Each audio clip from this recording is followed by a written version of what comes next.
we spend about 1/3 of our lives asleep. Relaxed, unaware of ourselves, inactive. We need this time to reset, to recharge our batteries. We need to sleep in order to be whole, to be lively and fruitful. Up to 1/3 of our lives sleeping. Do you think God cares about what we do with a full 1/3 of our lives? God gave us Sabbath because He knew our tendency to overdo it. And God modeled Sabbath for us by taking a rest Himself after His busy work and His creative labors. God gives us Sabbath as a gift.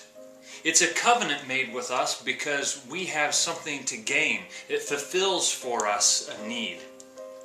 Sabbath helps us refocus our attentions on what matters the most. It helps us rest one day a week so we can flower and we can have vigor and we can have life on the other 6. Sabbath helps us be strong and vigorous where God calls us to produce. God gave Sabbath to the earth too. We call it winter. There isn't much to see here in the parsonage yard at the moment, in our so-called Victory Garden. It's lying dormant, covered in a blanket of snow, sleeping, resting in its own way. But that doesn't mean that there isn't anything happening.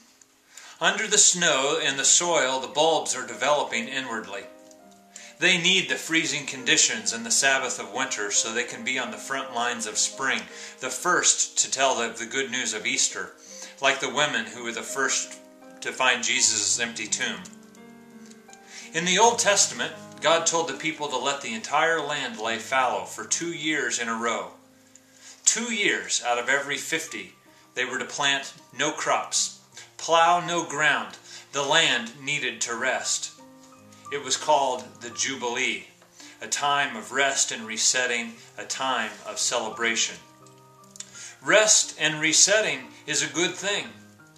Psalm 127 tells us that God grants sleep to those He loves. It's the beginning of Lent, a time when we try to do some reconsidering and try to establish some new routines. I wonder what would happen if rather than giving up chocolate bars or giving up meat on Fridays, if instead we spent these 40 days of Lent being careful to get enough rest. I mean, what if we didn't watch TV after 9 o'clock? And what if we read the Bible for 30 minutes before bed? What if we were careful not to snack after supper or to drink alcohol? These are all things that tinker with our ability to sleep well. What if we were careful not only to observe Sabbath one day a week during Lent, but paid real attention to the daily Sabbath that we've been given every day for these 40 days? What if it became for us a kind of a spiritual discipline? Would we be less grouchy? Would we be more productive? Would we have more peace? Would we come to know God in a new sort of way? The Bible tells us that God knows about our habits. He's familiar with our going out and with our lying down. And sometimes we get so busy, we're so overextended that we're afraid of slowing down. We fear resting too much lest we fall behind. And this isn't a young person, old person thing either. I mean, we hardly know who we are apart from our routines and apart from our busyness, even if they're not life-giving, even if they're not bringing us fulfillment and vigor. Jesus said, "Come to me, you who are weary and burdened, and I will give you rest." And He said, "Take my yoke upon you. Take up my ways. Follow my lead, and you will find rest for your souls." And it's not just physical respite either, but relief from the things that would burden us. Things like anger, and anxiety, and guilt, and our need to control, and our feelings of unworthiness. When we rest in Christ's care, it allows us to keep our feet on the ground. We cultivate a quiet heart. We're like a baby content in its mother's arms.